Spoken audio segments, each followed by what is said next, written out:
This is Lorena, and this is a Wealthy Sexy Rebel Quickie with Smith Banfield. Hi, Smith. Thank you so much for being here with us. Tell us who you are. Hi, Lorena. My name is Smith Banfield. My company is called ClearSpace, and I teach people how to live with less and love the home they're in. And who do you work mostly with?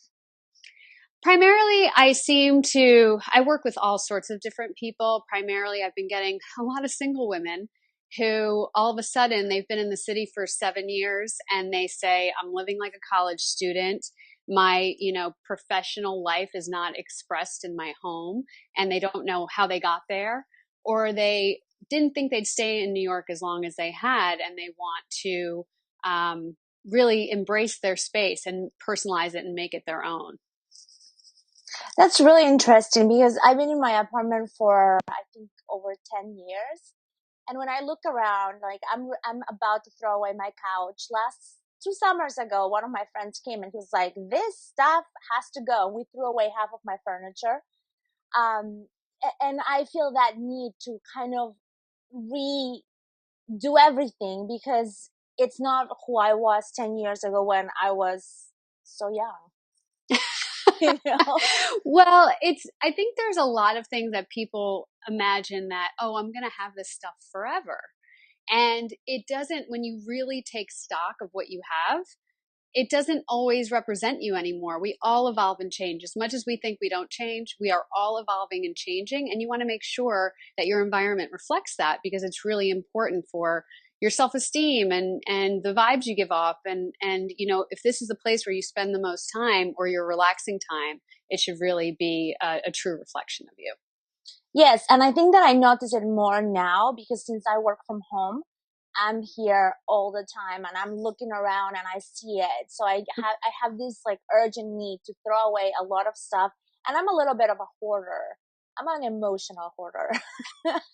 All hoarders are emotional hoarders. Like I have stuff from college that I should definitely like throw away. Like, I saved stupid stuff from college that doesn't matter anymore. I mean, it's not that it doesn't matter, but there's no need to have it.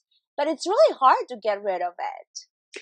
Well, there's this identity with like your past, and that your past defines you. And I'm not in agreement with that. I feel that your past it's certainly how you got to where you are, but it doesn't express you for the rest of your life. And, I have my little treasure box. That's things that, as long as it makes me feel good, that's the rule. If it makes you feel good and it serves some sort of purpose, then keep it. I'm not insisting that people throw away everything they have in their lives, but it has to make sense. It has to, like I say, make you feel good, or it's just kind of weighing you down. And, yep. I won't go that far into it, but this to me is all about abundance, and like the abundance you want in your life. If you are packed to the gills, you've got no room for it. So you've got to make room for your abundance that you're looking for. Also, I don't know if I should confess this, but I used to keep like every card, every little post-it that a boyfriend would write to me because I was like, oh my God, I gotta keep it. But then I was like, I'm gonna throw this away because keeping it, it's like I'm holding on to that, one, and two, it's like I don't feel I'll ever get it again. So that's why I'm holding on to it. So like that's exactly. I threw it away. And it was really hard to get rid of those little pieces that were so sweet. And, even because, I don't hate most of my boyfriends. That's so horrible to say, but I mean, I ended up in good terms with most of my boyfriends. So it was just like a continuation of that love. But in the end, I think that, like you said, for me, it has to bring you abundance. It has to make you feel that the universe will provide. And like I like to say, the universe is my sugar daddy. And, like you don't need to hold on to anything to have it. Because I remember growing up, my mom would be like, we're not throwing that away. Of course, she has a huge house because we might need it sometime. But I find that sometimes when I hold on to things, I can never find it when I need it, and I still have to buy it. Right. And not to pick on your mother. It's a total mindset of a certain generation where we might need it someday. But like, if you think about, when your mother was your age, she had a completely different experience than we're having now. We can have whatever we want in the snap of a finger and a click on Amazon. Yep. So, and that idea of what you think it is in your mind in the closet, if you're like, oh, I have this thing I can use, you pull it out and you're like, this is gross, or this is not what I remembered it to be, or oh, there's much better ones I can get now. So there is a lot of that, it stems from lack mentality of like, well, if I get rid of it, then I have less. And there are a lot of people in certain generations that a sign of abundance was to have a lot. But now now that we live in such a disposable economy and so many things are just not built to last, we can't live that way anymore. We're just totally overrun. So we have to imply new thinking in order to move forward. Tell us, what are you working on right now that has you all turned on? This whole year I've been working a lot on my signature talk, which is stuff. And because who doesn't have it? And I want to make this, really understandable that this has nothing to do with you and your bad habits. This has to do with our lives are changing so fast. And like, how can we keep up with it? So I want people to stop thinking about it as a physical problem, but it's a psychological and philosophical problem. And like, what are your philosophical ideas about how you want to live? And what is the psychology that is into why you're holding on to it? Is it, you said the word should before. I can't remember exactly what you said, but you said, I should. And whenever you use the word should, it means you're doing it for somebody else.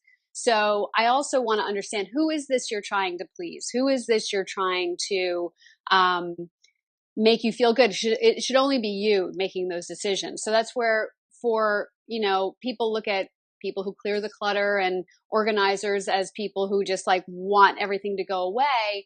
I believe you can have whatever you want so long as it's useful and it brings you joy. Those are the only criteria. And you don't have to say, oh, this makes me so happy, but I don't know why. It doesn't matter. I don't care. Keep it. But you can't put it in a closet. It's got to go up on the wall, or it's got to be used. And then if you have something that you love, but you can't use it anymore, like it's so silly. That's not really silly, but I had these play school wooden puzzles that were from my childhood, and I had all the pieces, shockingly enough. And I held on to them thinking I would have kids. I'm past that point. I know I'm not going to have children. And but I gave it to my friend who's she has a 2-year-old, and I like her a lot. It's a very challenging puzzle. I think my friend called me at one point and said, okay, I've been working on this for 15 minutes. But to know that someone else can use it and it's not collecting dust, you want these objects. These objects have energy and they should be able to express themselves as well. Yep. So it's not just about you, it's how can you pass this along? And even getting to your like little love notes from exes, that's all well and good. The same with cards. And it's the same rule with books. We think we need to hold on to these things to remind us, but it's all inside. Once you read it, it's inside of you. So you don't necessarily need the physical reminder. You take it in, and that person loved you so much and said lovely things. Well, that's you. That's in you. You don't need the little Post-it note that's getting tattered to remind you. So it's all about, I could talk forever about stuff. So I'm really jazzed about it. And I'm very excited to kind of like have people go a little easier on themselves and really just start to think about, why do I feel this way about my stuff? Did someone give this to me and maybe we're not friends anymore? Or did the person who gave this to me meant well and I love that person, but that object, if it doesn't bring you joy, it doesn't mean you're throwing them away. It means you're giving that item a better life that it deserves. And, I started being a health coach, and one of the things that I would have the women do is like clean their underwear drawer and like get rid of all the stuff that was old and not that pretty or sexy. And, I would have them throw away stuff in the house as well. And I have a theory that when you throw away stuff, it's a crazy theory, but I have it, that you lose weight because you're not holding on to things. And it's all the same energy. Right? Holding. Yeah. And also when you throw stuff away, you feel like freedom 100%. Well, it puts you in control, right? It's a mindset of like, oh, I do have the power to make these decisions. I do. I taught a class last Friday, 2 Fridays ago, and someone had said, my mom said I was messy, and my mom also said I was shy. And it's like, I'm like, oh, you know what? My mom said the same of me. It's no longer true. It no longer defines me. So there is that thing where people just accept, oh, I'm not organized. Oh, I'm messy. I can't, and it's the same with people dieting. I'm fat. It's just the way I am. I can't change. Well, those limiting things are, also ingrained in you at a point in your life when you don't know, you're getting information from people who love you dearly, and you think their word is just the truth, right? Right. So now we're grown-ups, we're evolving into our own lives, and so we really need to set a precedent of what do I like to be around. And that whole thing of, I'm telling you, it is all holding. And this holding is fear. It's like, what if I don't get it again? Or what if I can't get more? Or what if this makes me feel destitute? But it's so, so freeing. It is so freeing. And my husband and I keep a box now in the living room. Like anytime something comes from Amazon, I take that thing out of Amazon. I put as many things as I can in that box and stick it out on the stoop. And like by the end of the day, it's gone. And someone else is making use of the items that no longer bring me joy. So hopefully they will bring them joy. Oh, I love it. Okay, so tell me, why do you attend live events? Oh, I love live events. I find great energy, and I feel primarily I've only been to all women events that have been live, and it's a really good energy. I think that you obviously have the speakers who, empower the group and get you talking. But then what I find is all the connections I make at these events are priceless.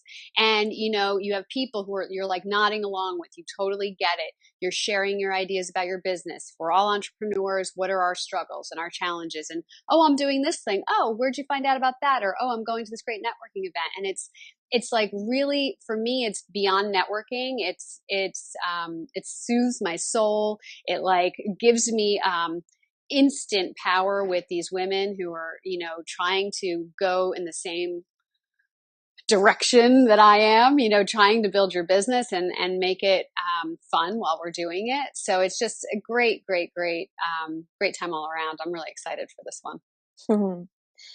And what's your best story or anecdote from a live event? Well, I feel like the one that stands out most in my mind might have been one of the first ones I went to, which was a Goddess on the Go event back, it might have been 2 Aprils ago, maybe April 2013. And I was just because of all the events I had been to in the past with my other businesses, and I think a lot of it has to do with I wasn't crazy about my business in the past, my former business. So that's a lot of it too, is, you're bringing in your own energy. And I walked into this place, and my first favorite thing was, they gave you a little bindi to wear, and we all had to greet each other. The goddess in me recognizes the goddess in you, and they would say it back to you. And I was sort of like, I don't know if I'm going to get into this, but I was so overwhelmed by like this real connection. Were you at maybe I met you there. It's really interesting because that was it was my birthday. It was on a Sunday. April what? April 21st. Oh, I'm the 29th. So we're nice Taurus buddies. Love it. So that was my first one too. And when I got in, I was like, I cannot do this. I was like, I just can't. Yes. But it really is interesting how like, it's not about the words and how the words could be cheesy, I guess, but it's like that moment when you are holding the woman's hand and you're looking at her in the eyes, and that's that connection. It was huge. Which, yeah, you don't see that. You don't go to BNI and do that, right? No, definitely not. Could you imagine? Awkward and inappropriate, I guess. So yeah. That's one reason why I love women's events, because I love men, but that connection that can be made in that moment of us just being together and really sharing who we are is just priceless. It is so true. I totally agree. It was really, I'm so glad you were there. That was your first one too. That's hilarious. Because I remember saying it to you, and I didn't think of it until just now when I was talking about it. So that's great. That was really it was a fun time. I love it. So there are a lot of people that, I'm one of them, that sometimes we have an event and we're like, oh my God, it's too cold, or oh, I don't feel like getting dressed. So what's your best tip for them to get them going? Maybe they're a little shy too. So what would you recommend for them? Well, I would say even going back to that first event where we met, that I was very shy going in there because I didn't know anybody. I don't even remember how I heard about, someone had mentioned it to me, but they weren't going to the event. And so I didn't really know what I was walking into, but what I realized is you can just turn to anybody and introduce yourself and you're going to have a conversation. And to me, it's so funny, and this is not to put anyone down, but if you're letting the weather affect your decisions, that's just, I mean, you're missing out on a lot. And I feel that I've had so many people like, oh, it's so cold, it's so cold. And my first thing is, well, then you're obviously not properly dressed. And the second one is, you can sit at home any night of the week that you choose. And like, I'm one of these crazy networkers. I'm out more nights than I'm not, just trying to meet people. And again, it's sort of a total 180 from where I came from, but I've had such amazing, my network is huge now, and I've had such great results. And that whole idea of, if you're even going to think about letting the weather hold you back or your shyness hold you back, that you're just holding your entire business back. If you want to be successful, you have to be out there, you got to be meeting people. And especially in this kind of like safe environment, we're all trying to help each other. There's no competition. It's just, how can we help each other? There's room for everybody. There's room for from everybody, for everybody. And also there's, I think that this not I think I know this desire to help each other, to support each other. And I believe, I know this is a little woo woo, but I believe that the world is moving into that space of, people call it sisterhood. And I don't know why the word, I don't, maybe because it's a little too woo woo, but I call it friendship. Like, Mm-hmm. creating friendships with people that are business owners, it's the way that your business is gonna take off, because your other friends are amazing and I love my other friends, but nobody understands what I go through unless it's somebody that's going through that same thing like me. Exactly. And that's, I'm trying to think where I was. It was either Monday Night Networking or Savor. And, we do those masterminds. And when I first encountered a mastermind, and I was a little skeptical, like, why are you helping me? Like, what's the catch? And, now it's like, I love it. Like, anytime I can help anybody, it's like, I want to get that message out, and I want to be able to say, oh, I had that same problem and this is what I did. Or, oh, you got to call this person. And that, to me, there wasn't much of that. Like back in 2000, between like 2004 and 2008 was my last business. And I didn't feel that support. I feel like there's been a real shift in sisterhood. I feel like it's a little woo woo too, but there is this like women raising women up. And a lot of it has to do with, there are women now who have been in the corporate world from the 60s who are now in positions of power, and they're bringing us up. So we have a network who has, made it, right? They've pulled up, they've wrestled with being the only woman in the office. They've wrestled with being the only woman on the stock exchange floor. So now we have all these women who genuinely want to help other women.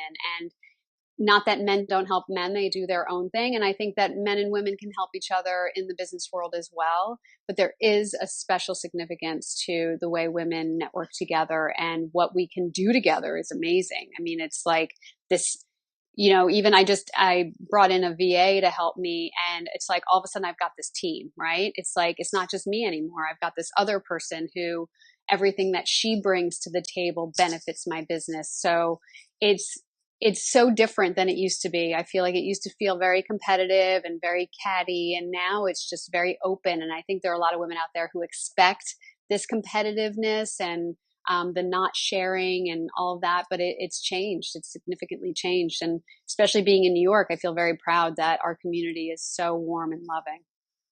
It really is. I have to say, I went to an all women's college, and that perception that women don't get along, that blah blah blah. It's not. I don't see it in now, and it's not that we're in one circle, but in this women movement of business owners that we're making money and we're learning with each other. So I totally agree with you. Yeah, yeah, there's a lot. I am so glad that we got to talk. I definitely want to talk more to you because I love your organization tips because they're not like, oh my God, this is a disaster. It's very loving, very feminine in a way. Oh, thanks. I try. And I feel that, women are so hard on themselves as it is that there is a softer approach to everything and, celebrate the small victories and you're going to just be on that path. 100%. Thank you so much for this Wealthy Sexy Rebel Quickie. And where could people find you? They can find me at clearspacenyc.com, and I'm also on Facebook at Clearspace. And I can't tell you Twitter because I can't remember, but it all links from my website. Great. Thank you so much, Smith. And I will definitely see you around.